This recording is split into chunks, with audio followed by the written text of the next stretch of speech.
हमारी ख्वाहिश ये है कि माँ बाप ये ख्वाहिश पैदा करें कि हमारी औलाद जो है हमारे लिए सवाबी जारिया का जरिया बने, हमारी औलाद हमारे लिए नजात का जरिया बने। ये टारगेट अगर हमारे माँ बाप हमारे पेरेंट्स रखते हुए आगे चलेंगे तो यकीनन उनकी औलाद भी कामयाब होगी। So I personally believe that as a community, we understand and see that there is a rise in unemployment. Majority of them come from our community, and it is our responsibility, I think, to raise this and to do this. We should not. I mean, obviously, we target for those who are in this age right now by giving vocational courses, training. Hello everybody, this is me Noor Zahir and you all are watching Rohash Bengaluru. The Indian Islamic Chamber of Commerce and Bureau, that is the IICCB, is acclaimed to provide support to Muslim businesses and entrepreneurs with resources, mentorship, networking and finance. Business Chamber registered under the Indian Trust Act and is headquartered in Bangalore with chapters in multiple states across India and in countries like the US, UK, Saudi Arabia, UAE and Canada. The IICCB organized a physical business networking event on 31st January 2021 and had an overwhelming response from few members that were from India as well as from abroad. The name of the event was Economic Trends Post-Pandemic and Networking Summit and the title was sponsored by Presidency Foundation. Here is a few glimpses from the summit. But as Mr. Akram Syed said quite rightly, a world of problems is also a world of opportunities, because necessity is the mother of invention. Things have bounced back. The way I see it, things have taken a positive, things are moving very positively. I personally can tell you that the transactions we've done in the past 5 months. Whenever I come to airport from abroad, they say, what are you doing in customs? They say, what are you doing? I am exporting electronics. अभी हमारे साथ है doctor Abdul Khadir साहब जो Shaheen group of institutions के founder है। तो sir, हमने देखा है कि जैसे लॉकडाउन हुआ उसके बाद जो है एजुकेशन सेक्टर में बहुत बदलाव आ गया कि technology and education became two things that went hand in hand. तो हम देखते हैं कि शाहीन ग्रुप में जो स्टूडेंट्स आते हैं बहुत अंडर प्रिविलेज स्टूडेंट्स आते हैं। तो what is the next step, what is the new change that they will be so as to bridge the gap between technology and education with poverty? देखिए, शाहीन में यकीनन बहुत गरीब बच्चों के लिए मौक़े हैं, गरीब अमीर हिंदू मुस्लिम सब के लिए शाहीन में मौक़े हैं और उनके लिए जो चैलेंजेस हैं हम उसका ख्याल रखते हुए एक हाइब्रिड सिस्टम बनाया है, ऑनलाइन एंड ऑफलाइन मिक्सअप है। और वो स्टूडेंट्स ख़ास तौर पे लॉकडाउन में जो इनके पास सहूलत नहीं थे, हम अराउंड 400 सिस्टम्स उनके घरों को भेज कर कनेक्ट करवाए थे और सबको जो है वाईफाई कनेक्ट करवा कर भी जो है इनकी मदद करे।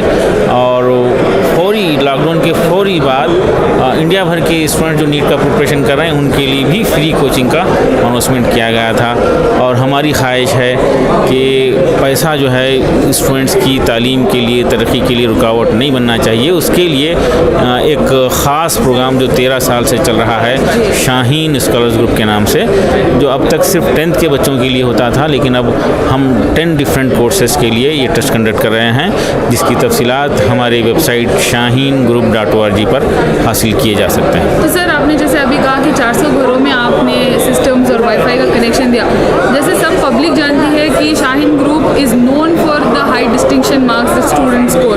तो जो 400 घरों में आपने भेजा तो क्या डिफरेंस मिला सर स्कोर्स में? कुछ ऑफलाइन और ऑनलाइन में आपको कोई डिफरेंस मिला? हाँ, देखिए, 2 किस्म का रिएक्शन रहा, वहाँ पे असर रहा। जिन बच्चों को घरों में माहौल नहीं मिला, जो हॉस्टल में थे, पढ़ रहे थे, परफॉर्म कर रहे थे और वो उसी दिन अगर उनका टेस्ट लिया जाता, लॉकडाउन के दिन ही टेस्ट लिया जाता तो वो अच्छा स्कोर करते थे। कुछ बच्चों का नुकसान हुआ और कुछ बच्चों को जो घर में माहौल मिला और वो घर पे स्टडी किए, उनका बेनिफिट हुआ और उनके मार्क्स बढ़ गए।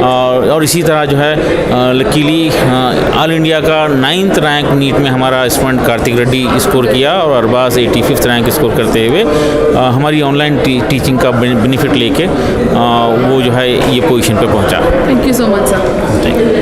So right now here with me is Salman Ahmed, who's representing Presidency Foundation. So Salman, tell me, with the pandemic, we saw, a lot of changes in the education sector. There have been new techniques that have come out, new method of teaching that have changed and taken over the market. What trends do you see, what economic trends do you see in education sector that would change the dynamics of whole education system? Firstly, I'd like to say that this pandemic has created the window for digital education, or you can say edu-technology. If it wasn't for this pandemic, I think it would have happened 5 years later, this boom. Right. So that is one thing that that's one pro that happened because of this pandemic. And I mean, the thing is that, you see private schools, you see all these people, they're enjoying this benefit of technology, It's because of this, because they come from a middle class, upper middle class, rich background. But what about those underprivileged or those who are in dire need for education? So my next question is that you've been trying to bridge the gap between Correct. education and poverty through providing a lot of infrastructure facilities in government schools. Can you tell us a little more about that? See, the basic requirements for any government school to conduct an online class, for example, if I want to give my teachers to government schools and to cut cost of transport and other things, just they need is a projector, they need a screen, they need few speakers and few laptops. That itself is sufficient for me to provide good quality education to their schools, to the government schools. So life has become so simple, it's so easy. But we cannot do it all alone. I can concentrate on maybe 5 to 10 government schools, but we need to concentrate on the entire big picture. For that reason, we have this event today, and for that reason, we're all meeting and discussing today how each of us and in what way we can do to support this cause of bridging the gap that is technology, especially for those who are underprivileged. Thank you so much, sir. Thank you so much. Thank you.